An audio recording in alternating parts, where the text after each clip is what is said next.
Olá, eu sou o Lucas, mestre em ciência dos materiais, e hoje vamos explicar o que são polímeros termoplásticos e suas características. Sabe, esses materiais estão literalmente em todo lugar, só que a gente nem sempre para pensar neles. Bora descobrir juntos o que eles são e por que são tão importantes.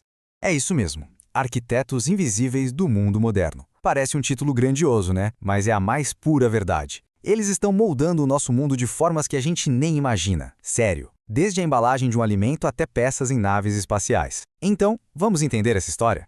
Bom, e para a gente não se perder, aqui está o nosso mapa. Primeiro, vamos entender o básico. O que são os termoplásticos?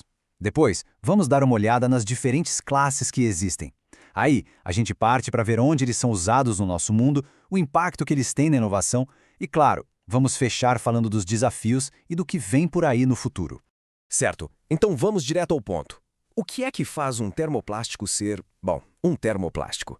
A grande sacada, a mágica da coisa toda, é que ele pode derreter e ser remodelado. E não uma vez só, mas várias e várias vezes. Olha só, a definição formal é bem simples. Pensa comigo. Você esquenta o material, ele amolece, fica tipo um mel grosso. Daí, você pode moldar, injetar, fazer o que quiser com ele. Depois, é só deixar esfriar. Pronto, ele endurece de novo pegando a forma que você deu. E o mais legal é que esse ciclo pode se repetir. Essa é a grande chave para entender esses materiais. E para deixar isso super claro, essa analogia aqui é perfeita. Pensa num termoplástico como se fosse gelo. Você derrete, vira água. Congela, vira gelo de novo. Pode fazer isso quantas vezes quiser, certo?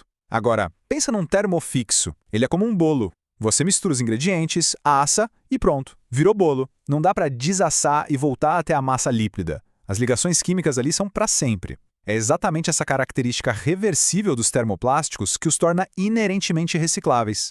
Beleza, então agora que a gente já sabe o que é um termoplástico, vamos organizar a casa. Porque assim, não dá para colocar todos eles no mesmo saco, né? Existe uma hierarquia bem definida que a gente pode imaginar como uma pirâmide de desempenho. E essa pirâmide funciona assim. Na base, a gente tem os plásticos que chamamos de commodities. São aqueles do nosso dia a dia, sabe? Produzidos em volumes gigantescos. Subindo o nível, a gente encontra os plásticos de engenharia, que já são bem mais parrudos, mais resistentes. E lá no topo? Lá no topo está a elite, os plásticos de super desempenho. Esses aqui desafiam tudo que a gente pensa que um polímero pode fazer. Mas o que define essa performance toda? Bom, a gente precisa olhar bem de pertinho, lá no nível molecular. Existem dois tipos básicos de estrutura. Os amorfos, imagina um prato de espaguete, tudo bagunçado. Essa desorganização faz com que eles sejam transparentes e ótimos para aguentar pancada. Já os semicristalinos têm uma parte das moléculas super organizada, bem empacotadinha. Isso dá a eles mais rigidez, mais resistência química e um ponto de fusão super definido. É essa estrutura interna que vai ditar as propriedades do material. Incrível, né? Tá, agora vamos sair da teoria e ver como essa pirâmide toda funciona no mundo real, nas aplicações práticas.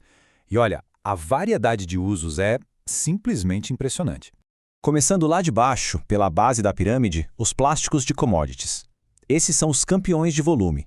Pensa aí, o polietileno das sacolas de mercado, o polipropileno dos potinhos de comida e das peças de carro, até o PVC dos canos da nossa casa. A grande vantagem deles são super versáteis e têm um custo baixo. Por isso são tão populares. Agora, vamos subir um degrau. Chegamos nos plásticos de engenharia. Aqui, o jogo muda. A palavra-chave passa a ser resistência. É o policarbonato das lentes dos óculos, o nylon das engrenagens que rodam sem precisar de lubrificação, o PET das garrafas de refrigerante e, claro, o famoso ABS dos bloquinhos de Lego, conhecido pela sua incrível resistência. E, finalmente, chegamos ao topo, a elite, os plásticos de super desempenho. Olha, esses materiais são tão incríveis que eles substituem metais nos ambientes mais extremos que a gente possa imaginar.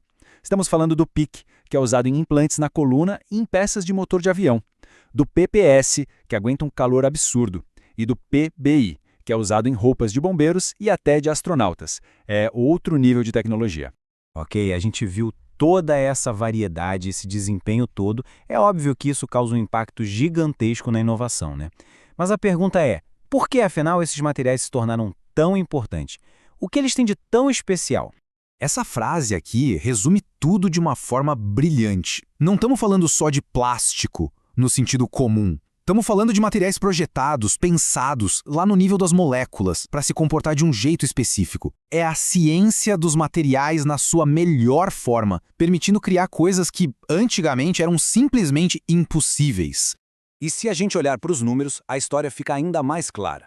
Olha esse dado. O mercado só de compósitos termoplásticos, que é quando misturamos esses polímeros com fibras para deixar eles ainda mais fortes, está crescendo e muito. A demanda em setores como automotivo e aeroespacial, que buscam materiais mais leves e resistentes, está impulsionando esse mercado para dezenas de bilhões de dólares. Então, resumindo as vantagens, o que temos? Materiais com alta resistência a impacto, que são recicláveis por natureza, que permitem uma produção super rápida e eficiente. São leves, muitas vezes substituindo metais pesados, e ainda por cima, são fáceis de moldar e até de soldar. É o pacote completo. Não é à toa que engenheiros e designers adoram trabalhar com eles. Mas nem tudo são flores, né? Não podemos falar de plásticos sem tocar num ponto super importante e delicado. Então vamos para a nossa última parte, os desafios e o que a gente pode esperar para o futuro. E a grande questão é essa: qual é o custo ambiental de toda essa versatilidade? É uma pergunta que não dá para ignorar. Existe um preço e a gente precisa encarar esse desafio de frente. O dilema é real. De um lado, o problema, a dependência de fontes fósseis, a preocupação com alguns aditivos e, claro, o gigantesco problema do lixo plástico. Mas, do outro lado, felizmente, temos as soluções.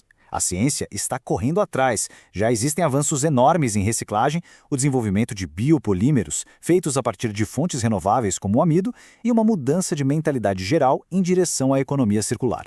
E é aqui que a gente chega no ponto final. O futuro dos materiais está todo nesse equilíbrio. Como continuar a ter materiais com desempenho fantástico, mas de um jeito que seja sustentável para o nosso planeta? Esse é o grande desafio. A inovação não pode parar, mas ela precisa, urgentemente, apontar para uma nova direção. Se você gostou do vídeo, curte, comenta e compartilha. Não se esqueça de se inscrever no canal e até a próxima!